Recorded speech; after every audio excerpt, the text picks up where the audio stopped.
Wine and in the pastor here, but right now in KROV 91.7 HD2 FM radio, we have a lovely lady with a pretty smile. She just come in there looking like she's 16 years old. But she is the district woman of San Antonio, Texas, and her name is Ms. Ivy Taylor, and she's running for re-election. Yes. And this past week was an early vote. Is that right? Yes, early voting is still going on until Tuesday. Okay. Yes. And so that means that's even going on today? No, not on Sunday. Oh, but okay. It'll pick back up Monday and Tuesday. Okay. Now, Ms. Ivy Taylor. Yes. Now, I'm going to go back to the basics. I'm going to the basics, something that I didn't ask you.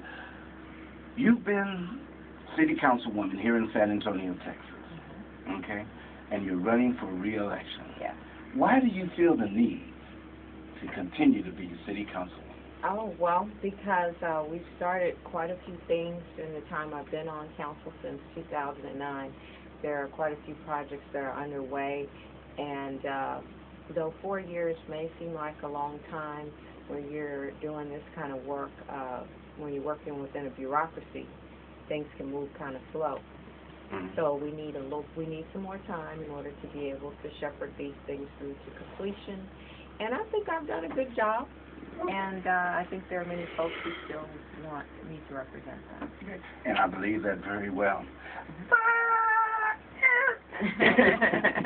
You have some people, you know, I was talking to a brother yesterday, and he was sharing with me, there's a project that you helped get started as far as working, a new move, a business getting started, and he felt that it was taking away from the east side because we don't have all that money on the east side to be paying.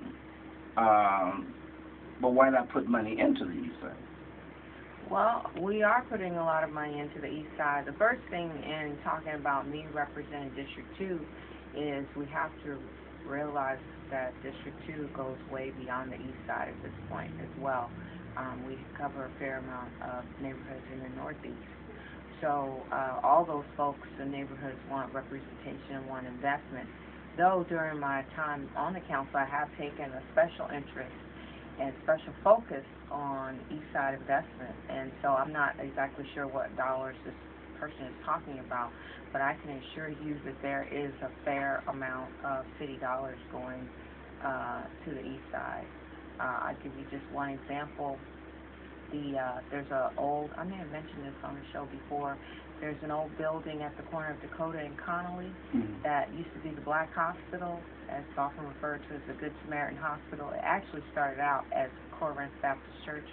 Well, the city has allocated $3 million to refurbish that building, and it's going to be turned into a Veterans Outreach and Transition Center that St. Philip's College is going to run, because it's just like a block away from the St. Philip's campus.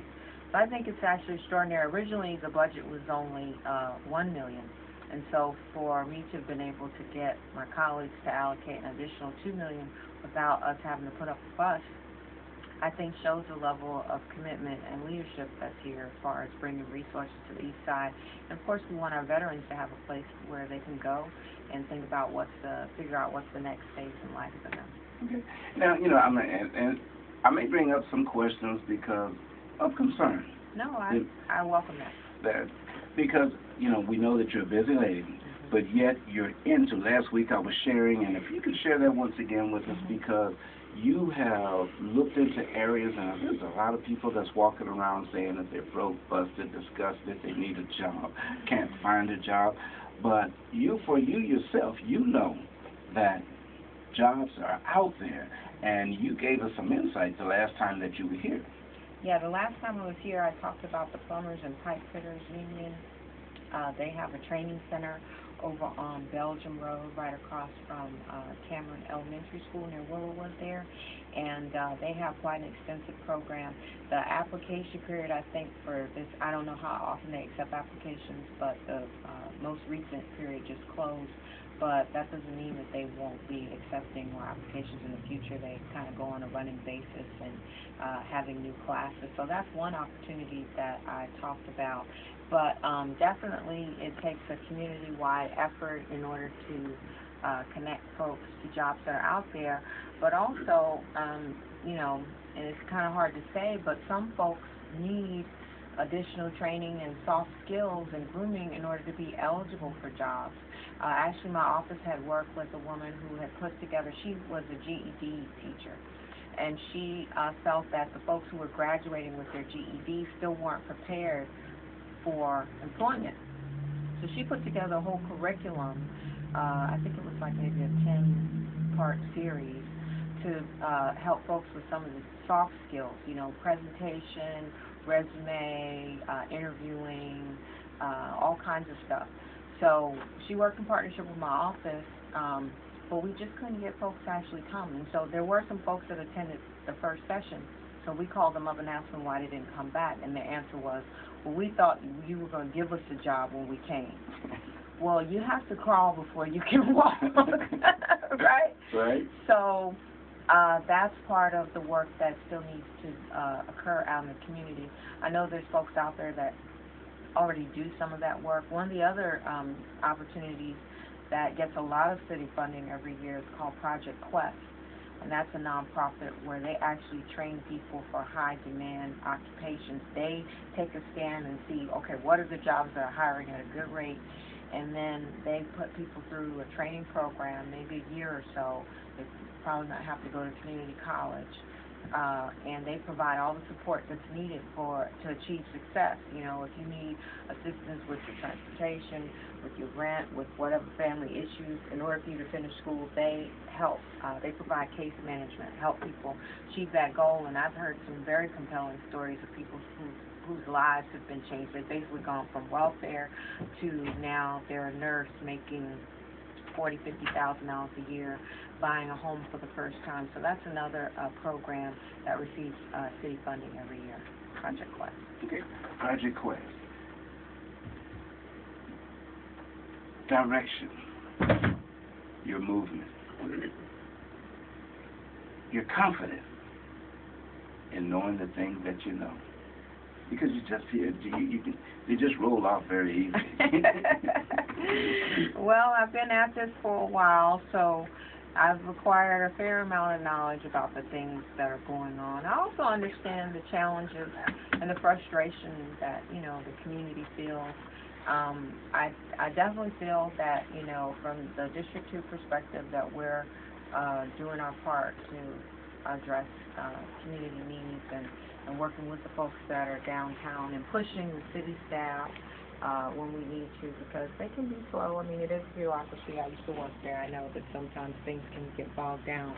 But what I just really ask for is just more community support and involvement. There are some organizations and individuals who get involved, but there's probably a lot more folks that could do more to work in partnership with the city in order to address community concerns. And could I highlight an example? Yes, this week I was so excited, and I'm going to apologize in advance because I can't remember their names. I didn't bring their names with me, but there was a gentleman who had made a comment on Facebook about, you know, wanting to meet with me. So my staff reached out and we set up an appointment. So when we met, you know, in walked these 4 handsome, young African-American gentlemen, and I said, oh, okay, you know, what's this meeting going to be about? So they sit down and they tell me that they had started this nonprofit called the Big Homie, Inc.